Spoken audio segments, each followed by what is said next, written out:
Okay.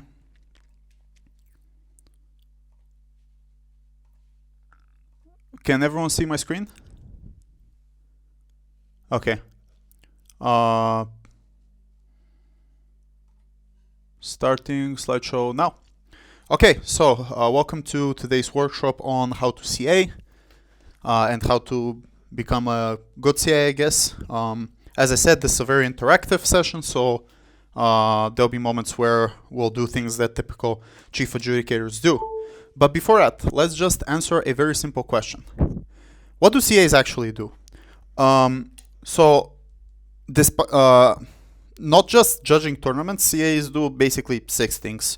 Firstly, they're the ones who set the motions. That means that they think of the motions, evaluate them, and they give them at the competition. So every time when you go to a competition, which I presume all of you have gone to, you are given a set of motion each round, and not a set of motion. You're given one motion each round, and that motion is determined by them. Secondly, you choose and manage judges. This directly translates to giving offers. So in most cases, tournaments, especially international tournaments, have something that's called a IA pool budget, which is like a proportion of the fees that have been collected. So let's say we have, a 15 room competition, that's 60 teams, and each of the teams pay 50 euros or something like that. A part of this money is supposed to be taken to be allocated specifically for independent adjudicators. That's what they're called. This is just some example numbers that I'm giving out to. The rest of the money, if we're talking about an in-person competition, goes to let's say rent of the venue or utilities, food, pen and papers, things like that. If it's an online competition, it magically goes away somewhere in the air, depending on who you ask. That's just me making a joke. But in general, a proportion of the money should come from is supposed to be allocated to that. Third thing they do is they rank judges on the tournament, as the tournament proceeds, and they allocate panels. So before the tournament, they usually do a ranking system where they, let's say, numerically number the score of the judges based on CV experience and things like that. And after that, when there is before the round starts, when you get a judge that's judging you, that judge is usually allocated from the panel of the CAs. Fourthly, they choose who breaks and who doesn't break, so who gets to judge the out rounds.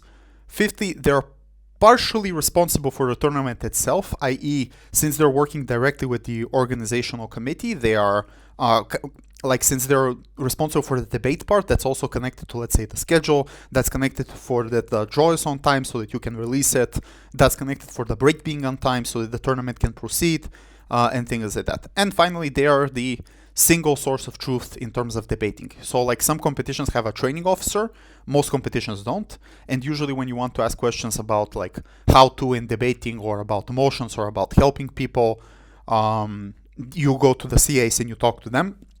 And also they're how should I put this, the general vibe of the comp, they're figures of authority. So let's say if they're more friendly and more nice, people have more fun at the competition. So this is a laundry list of all of the responsibilities. I get things in the chat. Nikki's car. Okay. Anyway, so that's the general summary of the responsibilities. Does anyone have a question on the general summary of the responsibilities of CAs? I want to maybe add one small thing about the single source of truth of debating. I think it's also important to highlight if you have specific problems, for example, with competitions, and you want to see something change about that, you can use the competition for that. So sometimes people feel like people don't actually listen to POIs. So you can say, please don't cut off POIs, too early when you're making an announcement. So in that way, it's not only the vibe that Ruben is talking about, but it's also maybe, how to debate procedures or how you want people to debate. Yep, exactly. Power comes with doing nice things like that, like saying POIs or engagement or something like that. But if you think about it, if the analogy is a company, the CA is the chief operations officer of the company, because they are responsible for the end product, which is the tournament itself, the motions, the judges, the things that people are paying for. The tournament director is also kind of like that, but they're two coins of two sides of the same coin. Okay, Cool. Let's move on to up. So general best practices. I assume that if you're watching this, you either are have been asked to CA or will be asked to CA. So the first and most basic thing is start as early as possible. This is in terms of like thinking of motions and making a motion spreadsheet. This is in terms of like getting judges, and writing to judges as early as possible. If it's an online competition, it's kind of more easier and there's kind of more space to fail, if that's a word that you can use, because usually what ends up happening is if someone thought that their weekend was filled and then they're free and then they write to you, hey, by the way, I can judge. Do you still have like openings? You can allocate them funding and they can judge. But however, if it's an in-person competition, this becomes much more harder because you have to people need to buy tickets, they need to clear up their schedule, and you need to do these things. So I'm speaking from experience. I have been in panels where I think we did a not so good job in terms of this type of thing. We would start later, and like I am not ashamed to admit it, that these things happen. So like of course the flip side of this is you don't really want to be like too nagging to people and things like that, but honestly, given how many problems there are with tournaments and stuff like that, the earlier you start, the better. Not that this is scary. It's actually pretty easy stuff. It's honestly just writing to some of the people that you know and telling them, hey, if we can offer you like, let's say 100 euros if you can come to a competition, what are the flight prices? Well, right now they're like 80 euro. Great, we can give you 80 plus another 20 for your bus. And then you lock that person in and bam, you have a good chair that you can like later market your competition with as being like very good with having these types of chairs. You get extra judges who are like institutional judges who like clubs bring. Usually these people are like not chair quality, or like they're not like the best possible version of like what a chair quality judge would be. So it's a good idea to not be really dependent on these people and just start as early as possible. Secondly, and I think this is what people really don't do, and they need to start doing, which is do a background check on the competition that you're seeing. This includes asking what the IA budget is, asking if there's a venue confirmation, because we've been in such situations where people post a competition but they don't have a venue, and like they find a venue last possible minute. Ask like, for example, some other things like what kind of food are they providing? Have they thought about vegetarians if they're a new like a new org-com? Just doing like this general how should I call this, general quality check that conveners, like I've been a convener, I always find it annoying when CS ask me too many questions, but like if you don't answer these very basic and fundamental questions like, yes, we have a venue, this is the IA budget and things like that, so that the chief adjudicator can be like confident and competent when opting into your tournament, then like you're not doing a good job. You should be able to explain these things. If you have to jump on a call to do so, it's particularly good. So like do a background check. The way that you should look at IA funding is if it's an in-person competition and it's somewhere that requires, like, let's say tickets are expensive and things like that, and you think the IA budget is insufficient, like you can offer people 50 euros or something like that, but the tickets are 150, then that's a problem. If it's an online competition and it's similarly low that you can't get enough chairs and enough judges, then that's also a problem. So yeah. Thirdly, don't CA too many things back to back, because you basically can't really refresh your mind. And this is a problem because I'm not sure why this happens to be such an issue, but usually people appoint to CAs that are like the same people, and usually they circulate them rather than appointing a diversity of people. I usually, for the comms that I'm running, try to always put new faces on and ask new people to CA that I haven't asked before, as a general rule of thumb. But in general, if you like don't have enough space to think creatively, don't have enough space to generate enough motions, feel yourself your burnout, then maybe it's a good idea to not agree to CA that many things. And finally, like 4 and 5 are kind of the same. So like understand that this is a responsibility. Like too many people are just randomly choosing to CA because like, yeah, sure, why not? Well, whereas in reality, this is kind of a responsible position that you're doing. The tournament is kind of dependent on you. Obviously, it's not just you. There's a panel of people, but understand that this something important that you're doing, and also with that ask like for help within your community. Let's say the Netherlands, you have Pjtor, you have Daan, you have some of the Netherlands dinos that are many of them, that you can just ask them for help when it comes, to CA questions.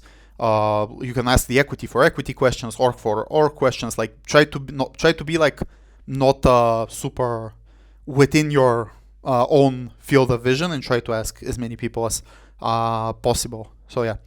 Pjotr, would you like to add anything to this?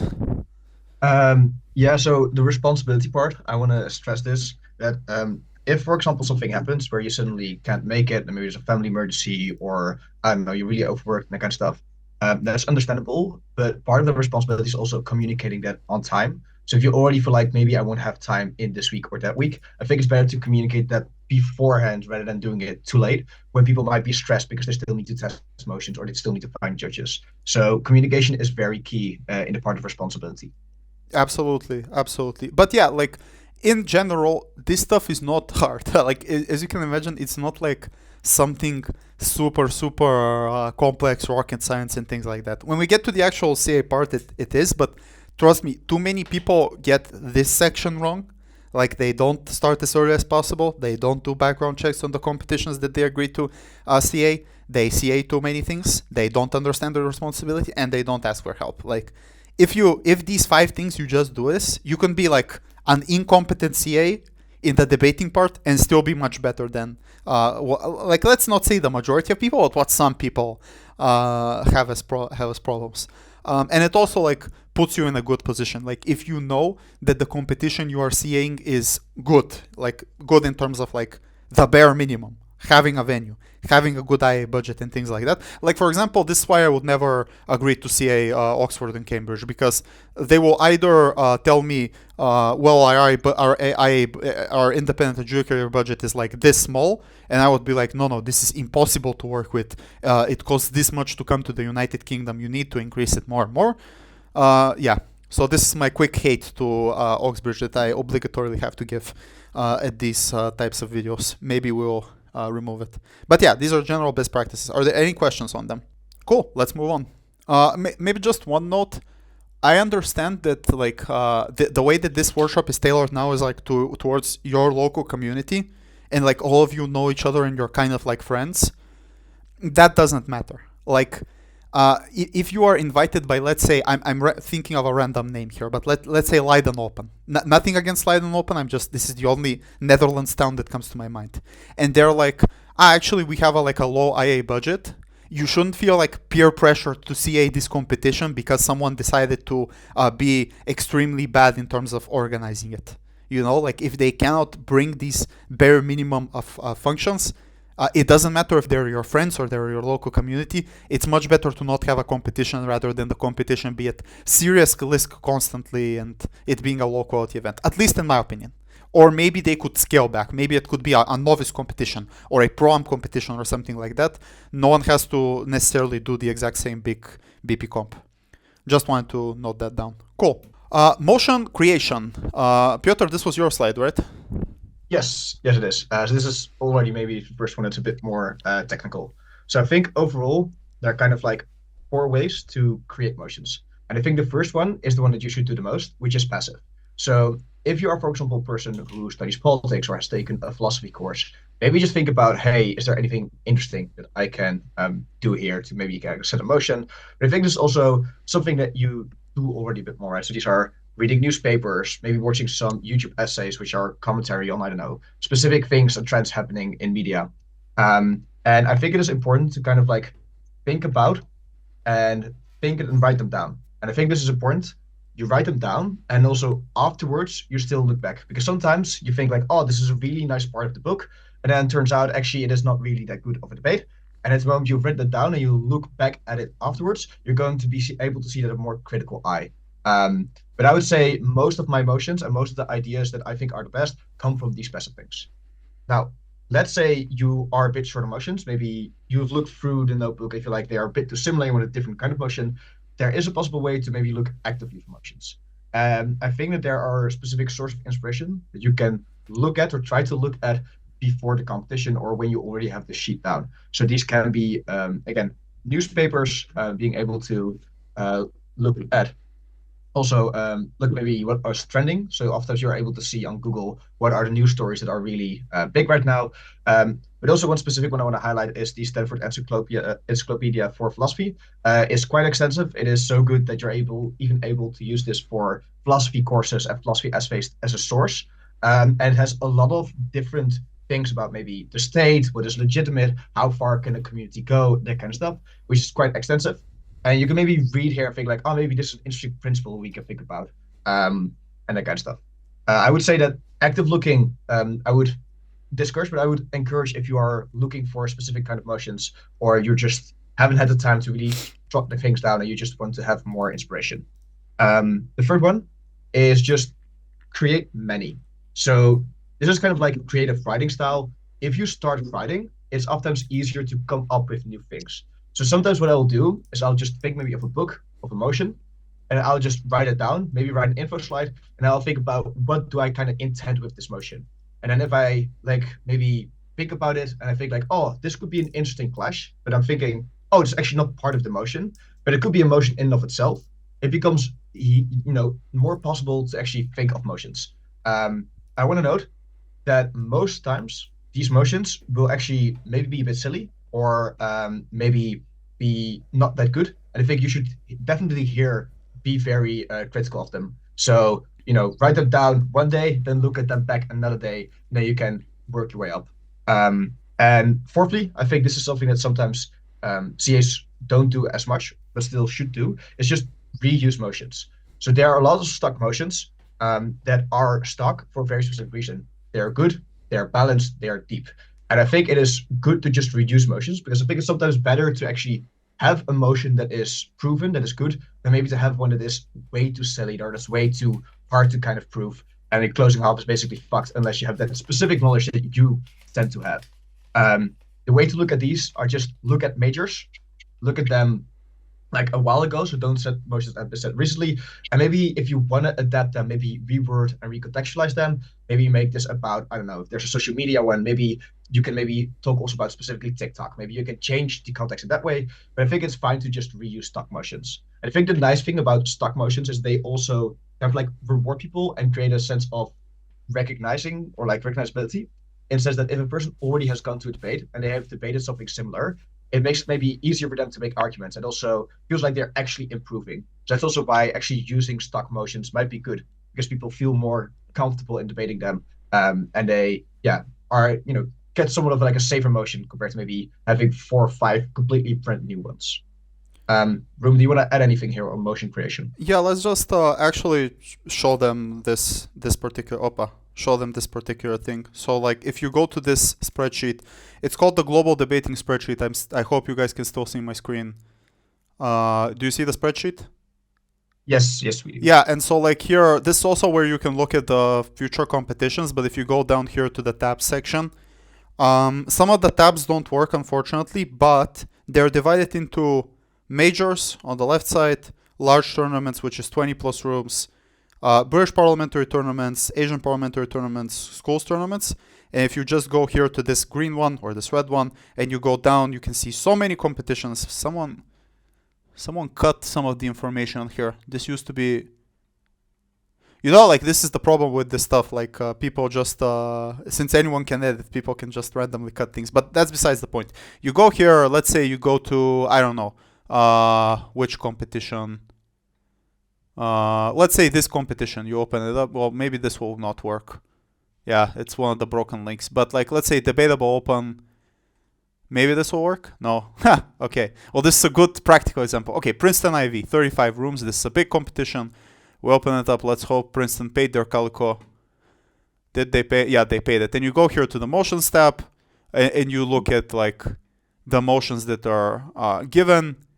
You can look them up. You can rework them. So, for example, like this house prefers a world where American and Canadian MNCs in South America adhere to environmental labor standards. You could reword this motion. You could change because like this was Princeton IV and they're North American centrics, but you could easily change this to just like Western corporations, and not just in South America, but like anywhere else, like and just set this motion. And not call it a prefers the world, because this prefers the world is just not even prefers the world, just this prefers wording is so bad. But like, yeah, you can just set it like this and like just go about it. So this is the practical way. The other thing that existed, do you guys remember when Serious Posting, when some guy posted about this website that he created with motions in it? It was called something debate. I think it's Hello Motions. No, it's not Hello Motions. Someone, you know what? I'll find this. But someone posted this very cool tool where you can basically divide motions based on criteria as well. So like sports motion, philosophy motion, and things like that. But like, it's not. Hello Motions is the other thing that you can also look into. It's debate data. Debate I think it's data. called. Debate data. Yeah. Can you send a link in the chat if you have it? Yeah, I'll try to find it one sec. Yeah, if you can send that. But yeah, Hello Motions. Let's just paste in the chat these so that you can have it. This is Hello Motions. Here you can click like random motions, and it gives you random 10 motions, things like that. They're a bit on the older side, so like maybe they're not the best. This is the global debating spreadsheet. And yeah, but like this is the general idea that I wanted to practically showcase. Otherwise, yeah, this is the process. And like just adding one thing, every human being has a limit. At some moment, you'll most likely be like, okay, I can't really think of another motion because I've CA'd 2-3 competitions in a row. So like maybe you should take some breaks. And then allow for someone else to CA who might set a better or worse motion. If they set a worse motion, then you're coming back on your white horse and all will be good. But yeah, this is the process. Does anyone have any questions on the process? Okay, let's move on then. Okay, so testing. So firstly, what is testing? Testing is basically when you take some of the motions that you've shortlisted within your CA work, and you are like literally testing them. So you're trying to see if they have these 3 goals, which is depth, balance, and wording. So let's examine each of these like goals. So depth. The literal question is there a CG and CO? That's all that we're asking. Is there a meaningful strategy to extend and win? The general rule of thumb is to have like 3 different arguments that are clear path to victories. So what people usually do wrong is they're like, yeah, a CG might be able to win here if they vertically extend on this clash on this specific characterization and then frame this argument in this way, which is like pretty advanced. Firstly, pretty advanced stuff. Only like 2% of teams in the world do it and think this way. But secondly, this is not a meaningful way to extend, because then if like a team is able to like what do you call it? If like the team can just like explain the burden, then there is no CG. So like yeah, so basically in general, if you have 3 paths to victory that require ample and adequate amounts of explanation, that let's say opening government and opening opposition can take maximum of 2, and closing government and closing opposition can take like the other, like if it's more it's better, then you've achieved depth. If you can only think of 2 ideas for a site and like this is a BP competition, then it's a bad idea to set it. It's clear as that. There is no more thing to wonder. Second thing is balance, which is like, obviously there is no such thing as perfectly balanced motions. They don't exist. Obviously they're kind of weighted for one and the other side. The question is to not have like a motion that's turbo weighted, that's like this house would win from OG or this house would win from OO. So like here are some questions that you can ask yourself. Is there a silver bullet argument? Is there a certain argument that is much stronger than the others? Would the 2 teams in equal conditions have like equal shots of winning? So like let's say if a debate there is one argument that's literally impossible to beat once the team is run it and they're directly through, then that's a bad motion. An example of this was, I assume most of you either were at Euros or saw Euros. Even though the open semi-motion is pretty good, there is a silver bullet argument on opening opposition, which goes along the lines of, if we have depth spending, then we can help poor people. And helping poor people is good. And it doesn't matter what you do after that. Like, you can obviously respond to this argument. You can obviously mitigate it. But like, it's just literally true. Like, if you have government spending, you're helping poor people, which means that the motion is kind of not weighted adequately in this moment. It's not necessarily a silver bullet argument, but it's way stronger. That later, for example, a closing opposition, if OO runs this, has a very hard time to extend on this argument. And thirdly, like, wording. All of your ESL here, so like, is the wording understandable? Like, are the words something that you can comprehend? Are there specific phrases that are making the debate not balance? Does this motion need an info slide? So like, for example, we'll look at more specific examples more on this, but like, if a motion, let's say you add the word significantly to it, right? Significantly. We want to do something significantly, then that increases the burden on Gov, because now they can't just support a thing or can't just do a thing. They now have to significantly do something. Obviously, we'll have more practical examples on this, but you're trying to see if the motion has three things: depth, balance, and if like a certain word makes it like weird, makes the motion weird or like not effective and things like that. Yeah, Pjtor, would you like to add anything? Yeah, I want to add like two small things. So the first one on depth, isn't it very important to have three different arguments? But I want to note that you should also look if they require the same kind of mechanism or the same kind of like reasoning to get to the impact. Because I feel like sometimes people feel like, oh, this has a principle that you can run independently, but then the principle itself requires the same mechanism as the practical. At which point you can say there is depth because there are three different arguments, but they are very similar. So also look if they have like different burdens, if you have different reasons why you can get to the impact. That's also very important. And the last one, for wording, what specifically might help is also if you, in a maybe verbose way, try to explain what you think the intended clashes are or what the intended like motion should be, because sometimes there will be then a person who was like, oh, this technically isn't what you say with these specific words, but then they might be able to point you to other specific words. This is just a practical tip on how you can actually get the wording if to be made by someone else.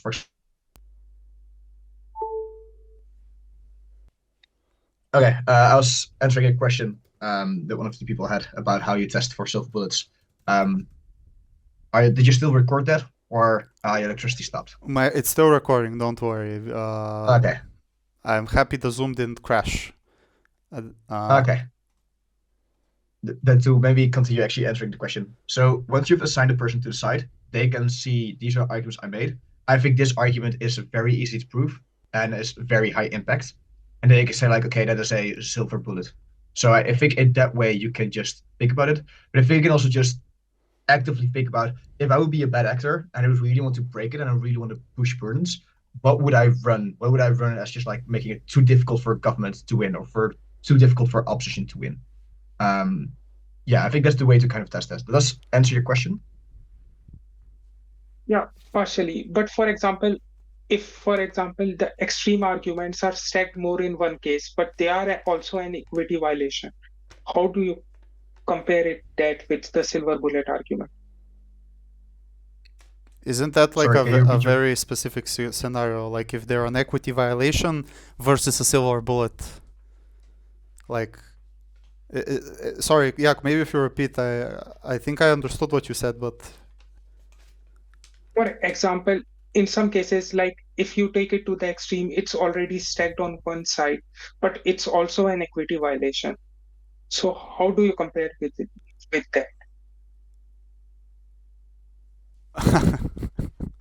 What is the example that you're talking about? Like, well, give us the motion in the argument.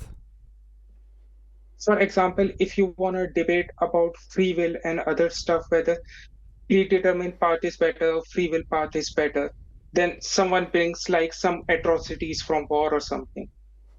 So like start citing the extreme examples. I would start by saying that you shouldn't really think too much about these things so much. Like, yeah, you don't really have that many debates where you're debating free will and atrocities and things like that.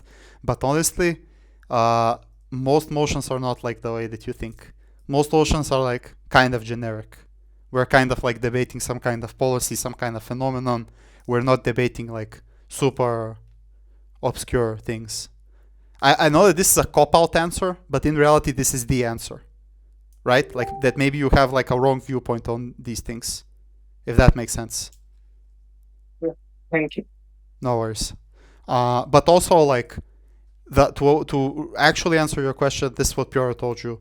If an argument is too easy to prove, if the impacts are too big, if let's say the other argument but has a huge burden to be explained, or the arguments are the impacts are weaker, and there is a clear diversion of both of these things, then maybe this motion is imbalanced.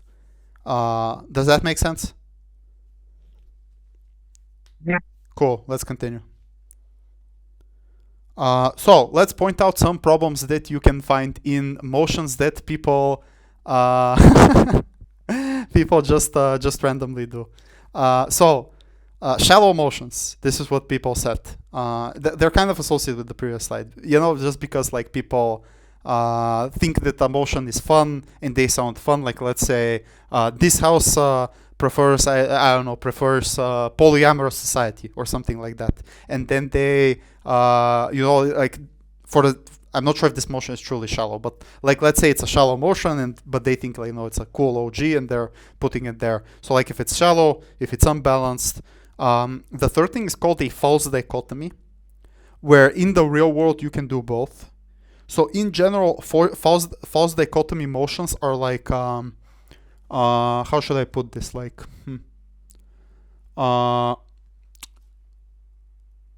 I can't even, my mind is not even like not trained to think about these motions, but like imagine if we're building a building, right? And we have two ways to build the building, and we are debating, we can do both of these things, but we are debating which one is better. You know, like this is, people set motions like this that you can technically do both of them, that there is no like trade-off and there is no clash. And these motions, if they're inherently mutually exclusive, the debate is like just weird. People set marginal motions that have like very little or absolutely no comparative difference between these two things. So like it doesn't matter if it's one or one or the other. They set broken motions that can be abused with counterprops or just like setups where you could say whatever you say, we can also do it on opposition, and just plain batshit crazy motions that are just scandalous. Now, the reason I'm not giving examples is actually I realized that the next part of this is I will give you a motion and you will like you're trying to guess which of the problems that we've outlined is that motion. So and the problem is when I'm trying to explain it to you, the only examples that I think of are the examples that I gave later in the slide. So like, does anyone have any questions on these types of problems that would you like to repeat, if that makes sense? Okay, maybe it will become more visible in the next slides. Pjtor, would you like to add anything? Maybe to also kind of like harper back on the question on how to find self-bullet. Let's say you have a motion about this house regrets the Industrial Revolution, which might sound very philosophical, kind of fun, kind of wacky. But when opening government says up, we have penicillin and we have vaccines because of the revolution, therefore less people die, they just really win more easily. And I think that's also the argument that you can quite easily see as a silver bullet when you're doing this prep. So not only is this kind of like a batshit crazy motion, but also it is very balanced because government side can just really easily point out to good things that have existed, which is why we have less people dying and all this stuff. That's kind of like an example. And people, this is the funny thing, people can set motions that have all of these in one combination. It's like Thanos' gauntlet, and they have shallow, unbalanced, false dichotomy, marginal, broken motion that's plain batshit crazy. Some of the examples have multiple of these. I don't think that they have it all. Okay, let's then do the first exercise, which is actually talking about this stuff. So, what are the problems with these motions? Let's start with the first. This house believes that opposition parties in illiberal democracies should strongly pivot towards empowering women as a primary focus of their campaign. So this is the first motion. What do we think is the main problem with this motion? If it's the recording thing, don't worry, we'll take you out of the recording. But like, let's do this. This is supposed to be like an interactive moment.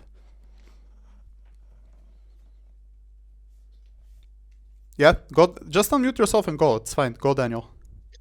Okay, excellent. The first one is very imbalanced because if they are already liberal democracies, it's a lot easier for opposition to say why it wouldn't work anyway. Okay, it's unbalanced. That's the first problem, and then there's a second problem. But that's definitely one of the problems, that it's not balanced. Yeah. I would say personally that it is kind of a shallow motion for they're going to have like a little bit of view in society, but I don't necessarily see on how influential this is going to be over all of society and how much impact it could generally make. Okay. So from the fact that it's actually unbalanced, then we realize that it's shallow on Gov. Great. And then there's a third problem with this motion. Hint, it's in the wording. Strongly. Strongly Strongly pivot. Strongly pivot, primary focus. So on op, you can say, we don't have to strongly pivot. We can just talk about it, and it doesn't have to be the primary focus. So you can break this motion with framing. You can say that the burden on Gov is to strongly pivot as a primary focus, which means that the wording in the motion demands them to take a big, significant action. On our side, we can achieve still some parts of their benefits by not strongly pivoting and not making it a primary focus, but still talking about it. And then there is no Gov after you say this. The motion is totally broken. So yeah, cool. I think in the actual statistics, there's one team that significantly wins over the motion, right? Or am I mistaken? It is significantly op heavy, yes. If you go to the worlds, this is from Vietnam WDC, I think it's round 3 or 2. It's round 3. It is significantly op heavy, yeah. Cool.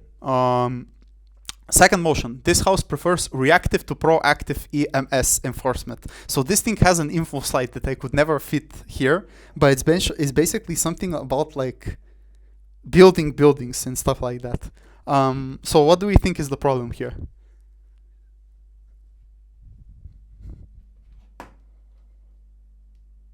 Maybe to make it a bit clear for everyone and make it a bit more accessible. So about the buildings is like, either you need to ask the government if you can build the building, or you build the building and then the government afterwards says, nah, this building isn't good and now you need to pay a fine. Something like that, or it needs to be deconstructed.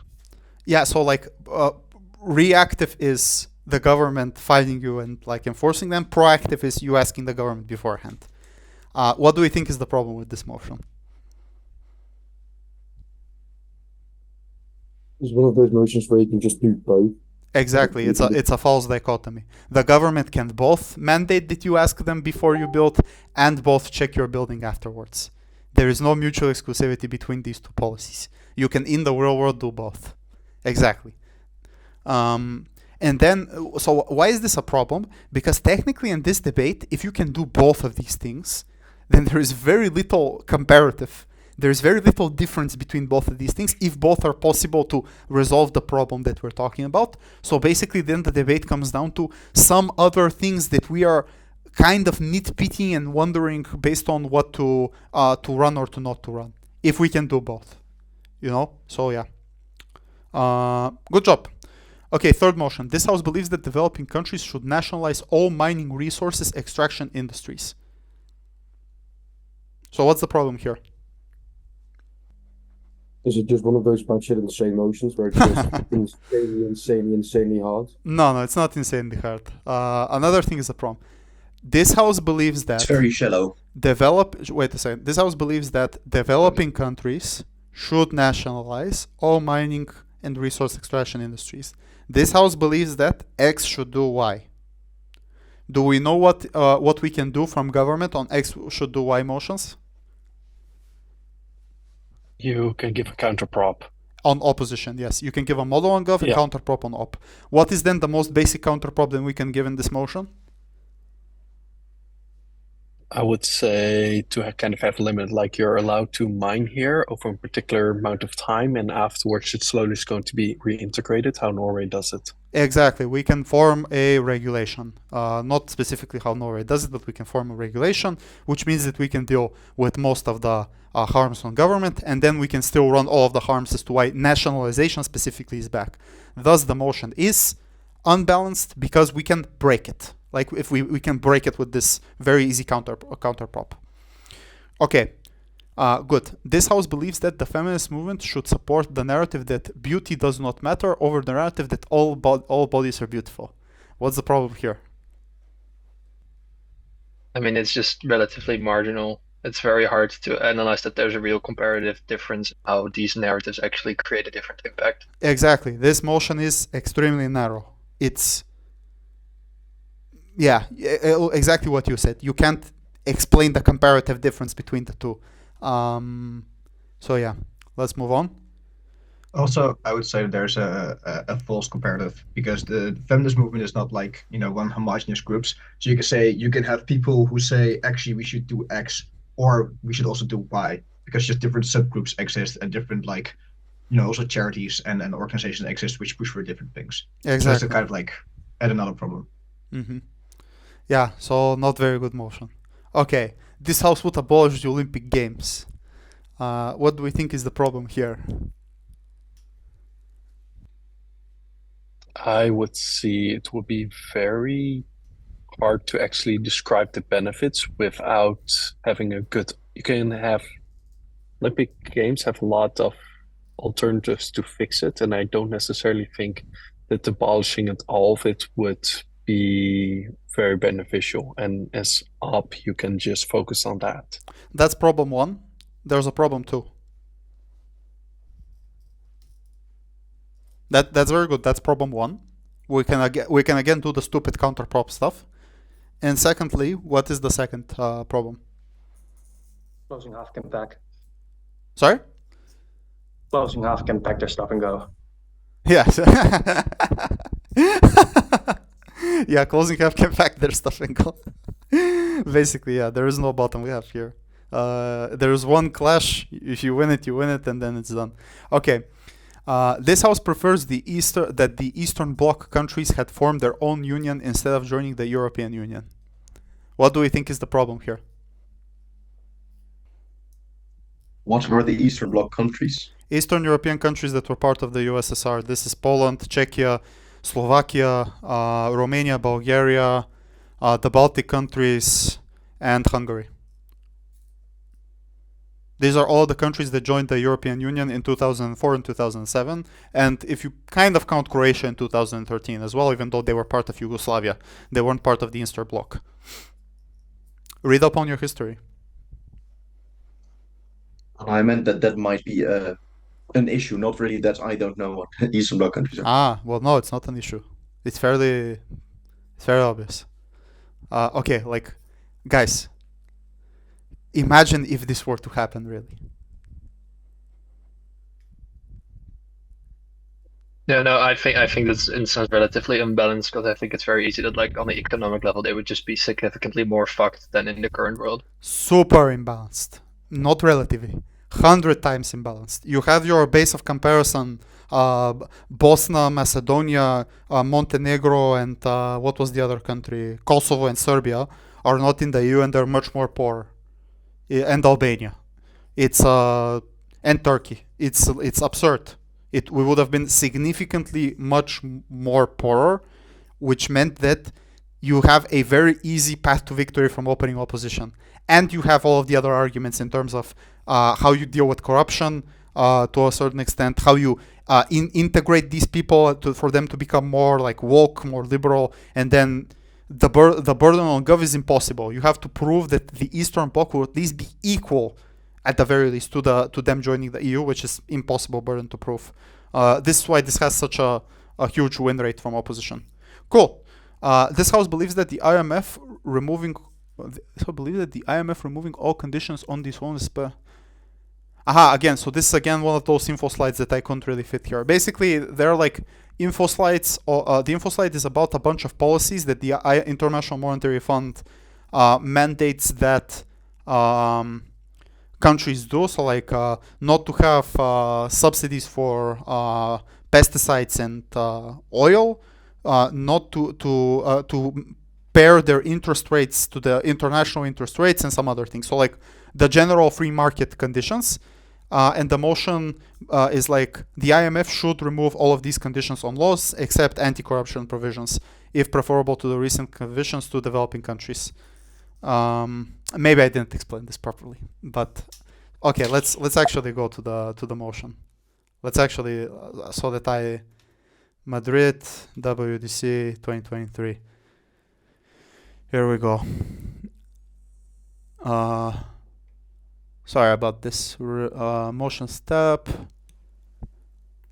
I hope you guys can see still on my screen. Okay, quarterfinals.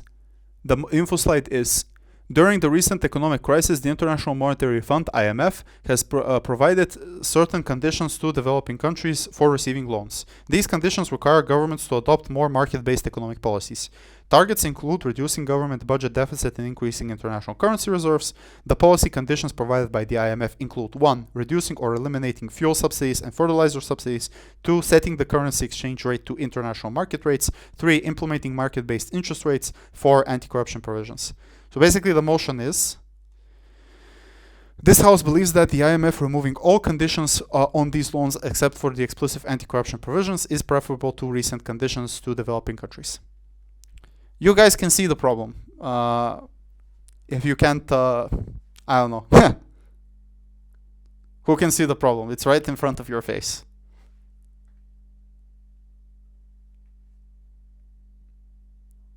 I would mainly think, hey, what will be the benefit of it? Exactly. There are no benefits, and that's why 0 opening governments won, 1 closing government team went through, all closing oppositions went through, and only 1 opening opposition didn't go through, and 3 opening oppositions went through. This motion is absurdly up-heavy. It's totally imbalanced because the burden is again to prove that these countries can manage their economies adequately, and that the IMF doesn't know what better market economic conditions are, which is an impossible burden to prove. Okay, cool. And finally, this House would dissolve the position of High Representative for Bosnia and Herzegovina. Do we know what's the problem Very here? specific information that you need to know. There's an info slide, but again, I couldn't fit it in here. The High Representative function is a person in Bosnia who has almost dictatorial to your powers, that's appointed there to keep the peace from the UN. Basically, this person can remove people from applying to be politicians. They can call elections. They can dissolve parliament. Yeah, pretty much they have massive power in Bosnia.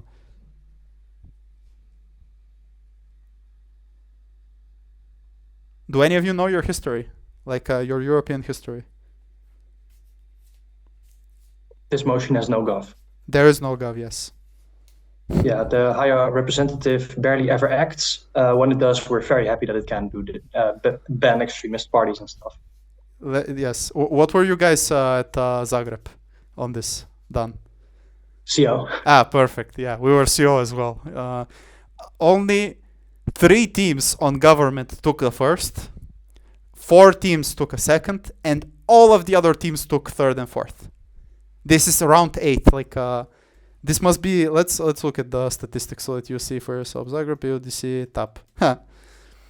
Let's but you know, like this is part of the.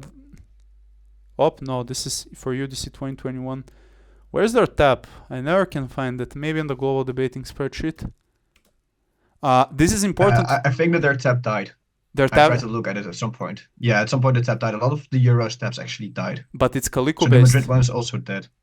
No, this is Calico based. So if it says Calico in front, then they're on the cloud. So let's go to motion tab. Let's go to round 8. Yeah, like no, round 7.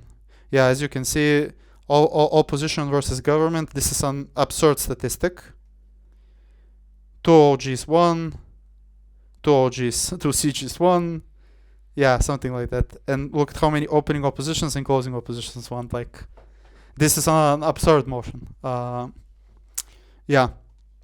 And this is bad because afterwards, if a team is totally wrecked, like it is impossible to prove a comparative, to prove why this is comparatively better. and this team is like this hypothetical team is like debating at Euros or like a major like that, and they're totally wrecked based on this motion. You're just adding randomness to the whole equation, and yeah. Anyway, so like this is the exercise. I hope you enjoyed it. You can do this on your own as well. Like you can go to different motions and just check them out. But yeah, let's continue with the presentation. But are there any questions on up until now?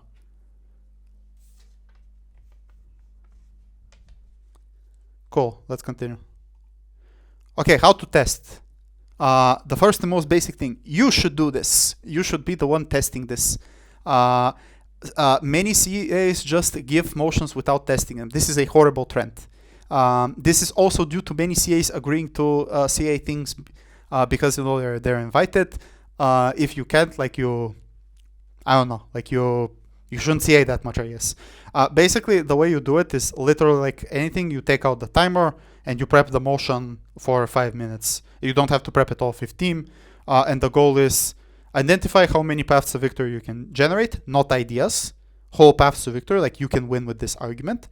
See if there is like any issue with how with the balance that you are noticing, and see like any improvements that you can do. If you can't do this, you can always ask a friend. Like you can ask, hey, can you test that? The friend, importantly, the friend mustn't be attending the competition, right? Or they could be at the very most just judging, although that's a bad idea because maybe they would leak the motion. It must be someone who you can trust and who isn't attending, that you give the motion, you can test it. It's very simple. Like I told you, timer out 5 minutes and you start thinking of ideas, and then you ask yourself, is it balanced? Does it have enough depth? And can we improve it by rewording it? And that's how you do it. That's how you should do to all of the motions that you shortlist. Yeah. Any questions on this? Yeah, I want to note one point. Some of you are going to be very smart and very good debaters. You might have 5 different points. Also ask yourself afterwards, how accessible are these paths to victories? Can I believe that the average debater can actually make these without this actually being, something that only in high rooms actually is accessible? Yeah, this is, by the way, like probably the most important thing, because you need to gauge this based on the level of the competitions that you are attending. If you are saying, this argument is obvious, but like to an average person it's not obvious, or maybe it requires like a spec or something like that. And always you have to balance this, because at the end of the day you do have to challenge the debaters to a certain extent, but like you need to keep it balanced. Then maybe it's a bad idea to give it. So always like check yourself, check with the team, and things like that. But yeah, I saw in the chat that it was asked how do you test it. It's literally as simple as this. It's nothing more. Cool. Any questions, or should we move on? Okay. How to reword emotions. Was this yours? I think it was also mine. Yeah. So basically, this is something that you can do after or like during testing, where you feel like, okay, maybe there's just some problems here, for example, depth-wise. So let's just have, for example, the first thing. So you can add or bundle new characteristics in the upper slide. So let's say hypothetically you want to set the motion that's about this house believes that the progressive movements should stop saying check your privilege, for example. And then you check for depth and you feel like this actually doesn't have that much depth. Then you can be like, maybe we can make this larger about, I don't know, calling out or like call out culture, or maybe canceling and that kind of stuff, which might make it a bit more stock. But then again, there's nothing wrong with stock, because stock like motions are stock because they are balanced and deep. And then you can maybe try to make it broader that way. Just say you can add other characteristics that you maybe want to talk about. Also, maybe if you think that they are intuitive, but then you find that other people don't find them intuitive, you can also explicitly make them. So if you want this to also actually be about cancel culture, but other people think it's not that explicitly clear, then you can also add that in the info slide or just change the wording. So for example, you can also broaden the groups. So some points you might have a motion that is, for example, only focused on the BLM movement. So let's say you want to have a motion about reparations and they should push for it. And you feel like, again, this might be not that deep. Try to broaden it so you can do all social movements. And it might become already, or like all relevant social movements. And then you can say, for example, there are different contexts, so that therefore you can expand more. So it's not just, for example, in Western countries, but maybe also in developing countries. There's also a different way that, indigenous tribes maybe engage with this, all of this, which creates already a bit more depth. I think doing the opposite actually can also work, because sometimes a motion is so broad that it's a bit unclear what exactly should be done. So if you have a random post-conflict motion, and then you feel like this happens way differently in different places, you can maybe just say like, okay, let's just make it very specific. Let's make it maybe about post-Yugoslavia, which also works if you're, for example, CAing a motion in the Balkans, in which it's expected you have at least some knowledge there, that you're able to set a motion there, and therefore you can have a lot of depth by considering still different actors and different ways, but it might become a bit more interesting and might actually be able to have more accessible arguments because people just know the context a bit better. Lastly, I think it's also important to actually know that you can just think of different motion types. So maybe if you want to have a motion about, should charities pursue long-termism, this kind of stuff, you can also make it an actor motion, and I say like, this house as a charity trying to do the best would pursue long-termism. And then you have already different burdens, you can have different characterizations, that's more fun. I think that's something you can experiment with. And I also want to specifically highlight that sometimes you may want to set a this house regrets motion, but think about if you actually want this to be a historic motion, or whether it adds too much confusion, and whether you should rather go for a this house opposes motion, or something like that. Something similar can happen between, this house believes it's an interest of X versus actor motions and that kind of stuff. So think about, what do I actually want to do with this motion, and does this motion type actually fit this motion? Is that clear, or are there specific questions on this?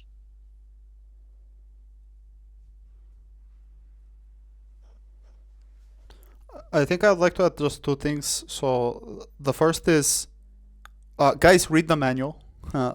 Just read the manual, what it says, like these words: regrets, would, believes that, supports, opposes, just so that you know what it is and how these things interact. Secondly, you can also write to the current WDC CA. So like the current WDC's CA, you can go to the Panama WDC, or from next year Sofia WDC, and you can just ask them questions about they'll probably take some time to answer you, but after a certain time they'll just answer you and write you back like, this is what this means, this is like what this terminology is. But it's important, like when you're rewording things, to know what these like debater terminologies mean, so that you have an easier time doing it, if that makes sense. Yeah, but yeah, does anyone have any questions on rewording? Okay, cool. Let's move on then. How to handle motion discussion and selection. So this is like when you, in your spreadsheet, you've added like your motions, you've ranked them, and then you are discussing it on your CA call, which most likely be online and not in person. The first and most basic thing is be sensible, guys. Like, listen to feedback, listen to like the other people's points. If people are saying maybe that your motion is wacky, or like it's not accessible, or maybe it's imbalanced, or maybe it has a silver bullet argument, but you really, really, really like it, well, maybe it's a good idea to listen to other people when you are doing these things. So like, just as a very, be sensible, be open-minded, be cool to each other, and yeah. Secondly is like, make sure that when you're selecting the motion, so let's say you're doing a random competition, it has 5 rounds, a semi and a final, and maybe during the semi it has a novice final or ESL final, and you need to make sure that the motions like are not like, for example, back to back, or how they interact. So for example, maybe you shouldn't set 3 policy debates one after another, even if they're like different topics, like one's a sports motion, the other is a finance motion, and things like that. You should make sure you're not setting back to back topics that are similar. So like one economic round, then another economic round, then something like that, so that there is like diversity, and people debate like different things, so that they can get the most out of keep the most out of the rounds. Thirdly, it's important to keep in mind that different rounds have different leads. So basically round 5 would be the round where you would need to put your best and most balanced motion, because this is the motion that determines the break. If we're talking about the major, that's round 9. Like, that's the most crucial motion, where you need to put the most adequate, most balanced, and most that allows for people to break basically motion. Whereas round 1, you have a bit more leg room to experiment and to maybe set a not so good motion. Fourthly, provide constructive criticism to one against the other, but never be scared to tell the truth. like there will be these moments where some CAs who may be more experienced than you will try to push their batshit crazy motion and will try to justify it in front of you. And if you just think that it's batshit crazy, you should be able to tell it to them. Obviously, keep like what's it called, like adequate etiquette when you are communicating this. But honestly, you shouldn't be scared of doing this. And also, same for you. Like you should 4.1. You should accept the criticism and you should feel it as not like the end of the world. And finally, like your motion may not be selected. It's not the worst thing possible. There isn't a rule anywhere that if you provide 0 motions as a CA that you're a bad CA. No, like you're just they're just better motions that were thought up of other people, and you obviously contributed to the discussion, to the experience. You made sure that all of them are bring there. It's a team effort. It's not a one-man show. So yeah, so these are like how you handle the discussion itself. Pjtor, would you like to add? Yeah, there's one pragmatic thing I want to add. So the way it oftentimes also done is that CAs can veto a motion if they really don't like it or they really think it's shallow. I think it's good to kind of like maybe discuss this before you actually are going to select the motions. So this is actually clear for everyone. And then they can say, okay, I'm going to veto it. And then the person might just do one push to kind of like maybe explain why you still should be able to set it. But then at the moment the person like vetoes it, then you should move on. Which is also good for time allocation because sometimes you might just have a 5 to 10 minute discussion about when the motion actually should be set. And in the end, you're still not going to set the motion. Now you basically waste your time for 10 minutes. There's like a specific procedure I want to highlight when it comes to CAing and checking motions. Yeah. But like, yeah, that's 100% true. You need to utilize this tool as well, but like utilize it sparingly, but not be scared to use it at the same time. And just one final thing, all of this is like, the way it physically works is, I like, let's say we're in the spreadsheet and we're looking at Daan's motion right now, and the way it would work is it would have like a score, let's say 4.2 or something like that, and I would say I like this motion, but I have these and that concerns, and then Daan can address these concerns. Then I would respond back and say, well, I think these concerns, I don't think they're well explained, not well explained, but I don't think they're handled. Or I would say, yeah, they're handled. Let's green this motion and let's carry on. So this is like how physically the process works in the discussion should be, if that wasn't well visualized to people. Okay, any questions or should we move on? Yep. Yes, I have a question. So at this moment, we all have made our own motions. We've selected our motions we think is very reasonable, and then we're going to talk about it. But if you're going to realize, hey, one of the motion, and now the discussion is over, and we have finished selecting all the motions, will there be a process that you're going to try to create a clear path to victory, like checking the motions again, but Yes. from the other CAs? Of course, yes. The fact that you have selected these motions means that only afterwards are you actually doing the motion checking, where other CAs are the ones that are like doing the check that we did before that. This is solely based on determining and discussing and shortlisting motions, because some motions are easy. You just say this is shallow, there are no more than 2 ideas, and then the other CA goes like, yeah, that's true, let's move on. But you should still do the testing. You should not just give a motion and not test it. Yeah. Does that answer your question? Yes, thank you very much. Cool. Any other questions? Okay, moving on. On the day of the competition. So, firstly, make sure that you are hands-on with Tabbycat. So before that, you should have like a chat with the tab person, like a messenger chat or Instagram chat, whatever Zoomers use these days. You should like communicate with them things about the competition, if clashes are imported and stuff like that. You yourself should also be, like, how should I put this? Not an expert in Tabbycat, but for sure you should know your way around it. So what I would advise you is like, Tabbycat is free, anyone can use it. Just go and make a random fake tournament somewhere with like fake names and fake stuff like that, and just try to go around it. There are many reading materials about it, but you need to understand the tabulation software to a basic understanding that the CA could do. So like know how to form panels, know how to rank judges, know how to work between each other, all of these things. Second thing is like you should always try to keep the tournament going.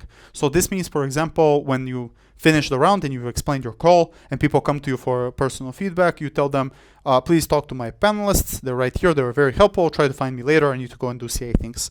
Don't like go randomly smoke somewhere and like talk with the debaters and neglect your CA activities. You have to do this stuff because the tournament is dependent on you. Again, we talked about responsibilities. Thirdly, bear in mind this is a performance that you are doing. So like you are an actor, politician, whatever word you like to do, you are a authority figure there. People look up to you. They need to look up to you to feel like that they are nice and safe at the competition, for lack of better phrasing. But yeah, like if you are, let's say, grumpy and like aggressive and things like that, people are gonna have a bad time. People are not paying their money to have a bad time. They're paying their money to have a good time, and not just money-wise. Like they're spending their time. They want to go in a debating tournament and have fun. So like, try your best, like to put on your best face, to put on your best attire, to make sure that people have a good time, and like try to do this performance. Which leads to fourthly that like you're a team, you should know your limits, you should know when you should take a break, where you should ask someone to do something. Maybe it's a bad idea if you go for a fourth time to like read the draw and read the motion and scream at people and things like that. Maybe someone else should do it. And finally, just try to conceptualize the judge break as early as possible. Always like and always push for feedback. So like participants to bring feedback so that you know who to include, who to exclude, because this is one of the things that really slows the tournament down, where judges are arguing who breaks and who doesn't break. Obviously, like if we're talking about a huge tournament, it's fine. It's okay to have like some delays with that, but like try to think about it as early as possible, at least which of your 8-tier chairs are gonna break and who you're wondering you should check and things like that. So yeah. This is, in general, a broad list of things that you should be thinking and doing while you're at the comp. Are there any questions? Daan, Pjtor, would you like to add?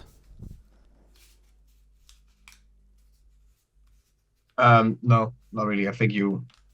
Yep. Had I have a question about crisis resolving. So suppose you have I'm sorry, I really can't hear you. Can you come closer to the microphone? I'm sorry.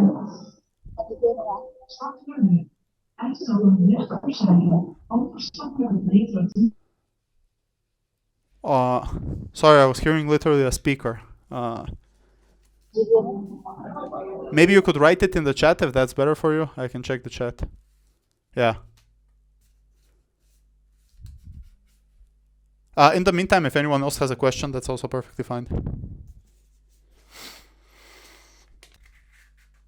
It's sad because Zoom doesn't let you know if someone is writing or not. So, okay. No one has any other questions. Cool. Then we can go to the question later and let's continue the workshop because people don't want to sit here all day. Actually, that's it. Okay, cool. So we actually went through it. Yeah, does anyone have any questions on CAing? It could be on anything. Now is a good moment to do that. Hold on, let me stop my sharing even.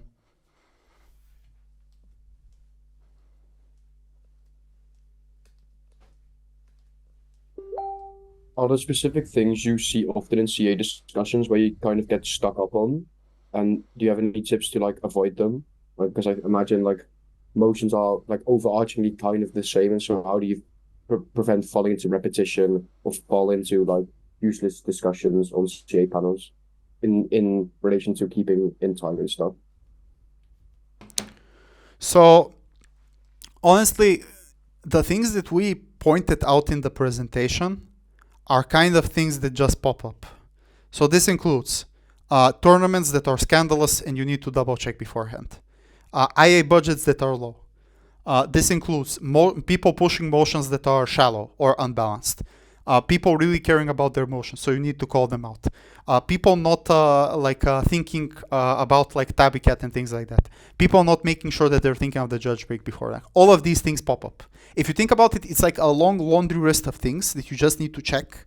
That are many, by the way, but not hard. These things are not hard in any case. They're just like some random administrative / communications thing that you have to do to make sure. All of these things pop up. It's just a matter of you, and also not just pop up. You yourself are likely to do these things. Trust me. Like as I told you, I've done all of these things. I can with heart on my hand tell you that this has happened, and it's not particularly good. All of us need to be honest with each other and to know that this happens, and just strive to the best practices to do about it. That's why I said you shouldn't be scared of saying the truth. If you think someone is pushing really hard their motion, that's like batshit crazy, you should just tell them you're pushing your motion and it's batshit crazy. I'm calling a veto. Let's move on, in a civilized way, of course. Does that answer your question? Yeah, thank you. If you have a crisis post-comp and the responsibility either doesn't fall on you entirely, say it's particular org member or one of the CAs is responsible, how do you address this publicly? Because there have been several cases where crisis and backlash. What? Okay, interesting. Never happened to me. I don't know. maybe Daan, Pjtor, you can share some. I really don't know about this. Like I guess. So after Euros, let's say, although it's non-comparative because like Euros is huge competition. A random IV isn't this big, but like I had multiple situations where I would just have to, but as a convener, not as a CA, I would just have to like roll my sleeves and fix the issue. Anything from like my car got towed and help me untow my car in Burgas or like something like that. So like I honestly don't know how else to answer this question other than you just wrap up your hands and you go and resolve it after the tournament. I don't know. It really depends on the situation. I would maybe write a public apology. I would maybe write a statement. I don't know. Truly, I would need an example to answer this.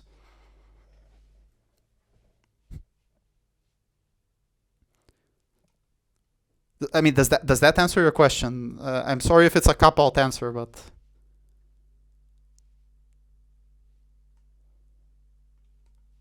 okay. Any other questions? Yeah, I have a question.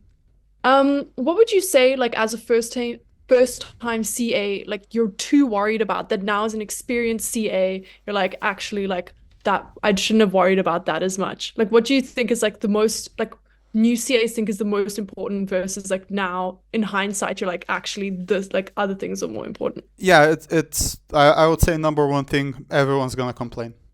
Like, even if you do the best possible job in the world, there will always be 10 to 15% of people who had like, I don't know, they didn't like the food or something like that. Or your round 4 motion was shallow on CO or something like that. Like,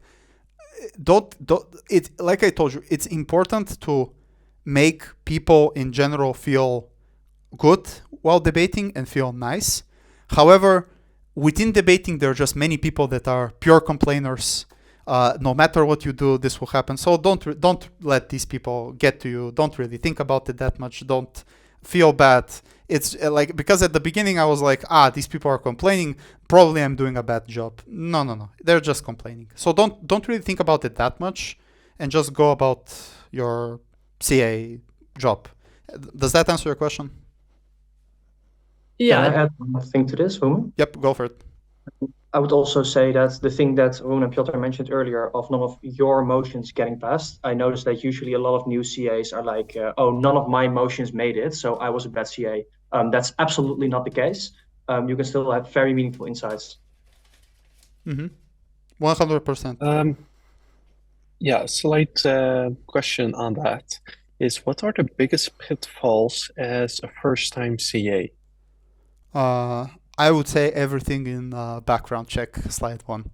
If you see a competition that has many of these structural issues, you're in a bad spot, my friend. So maybe check those things out. That would be my biggest advice.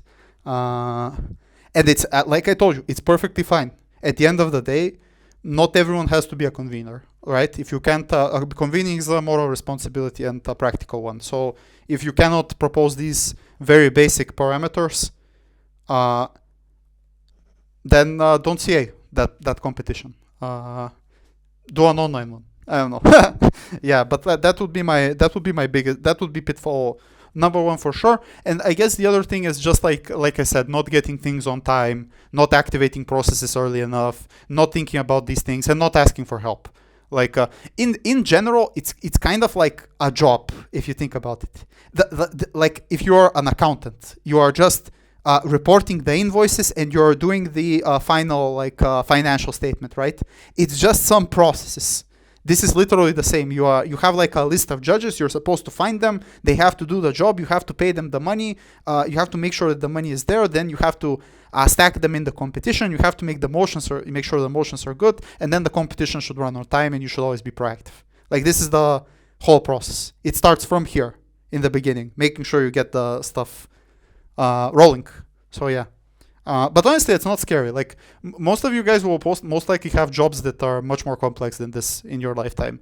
So I won't really think about it that much. It's kind of like a pseudo job in a sense. Well, half job maybe is the correct term. Yeah. Ask. Yep. Go for it. So, for example, how do you decide whether motions are biased or not for novice debaters when you yourself are kind of a pro debater and your mindset has shifted and the ideas that you have access to are different from novice debaters? I don't know. I don't have such a problem. I could be biased in answering this, but it's literally just remembering what it's like when you were back then, remembering how hard it is to build an argument, remembering how hard it is to debate IR for the first time, remembering these things, and it's kind of like in your head. Maybe you have a short-term memory, maybe you don't have a long-term memory, and could be an issue. But honestly, if you just remember these things, and then you're thinking of setting, this house believes that the economic decline in China is a good thing, and you're like, maybe I shouldn't set this motion, because like novice debaters wouldn't find it very accessible to debate this stuff. For example, maybe this is not a very nuanced take because I'm just saying that it's a blank problem that you blank resolve it. But honestly, it's as simple as that. I don't know. Like Dan, Pjtor, do you have another thought on this?